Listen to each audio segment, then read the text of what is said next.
આ તરફ બનાસકાંઠામાં મગફળીની સરકારી ખરીદીને લઈને ખેડૂતોમાં ભારે અસંતોષ, ખરીદીના ઓછા જથ્થા અને મોડી શરૂઆતના કારણે ખેડૂતો મુશ્કેલીમાં મુકાયા। સ્થાનિક રાજકારણ પણ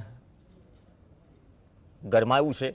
આપ નેતા વિજય દવે કહ્યું કે ખેડૂતોને માત્ર લોલીપોપ આપવામાં સરકાર ટેવાયેલી છે અને ખેડૂતોનો આક્રોશ વ્યાજબી છે। ગત વર્ષે સરકારે પ્રતિ ખેડૂત 200 મણ મગફળીની ખરીદી કરી હતી।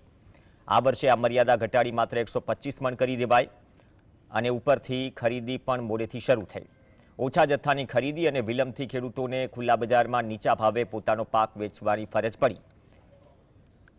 આવનારા દિવસોમાં આમ આદમી પાર્ટી જિલ્લા મહાપંચાયત યોજશે અને ખેડૂતોના રોષ સામે સરકાર શું પગલાં લેશે આવનાર સમય કહેશે।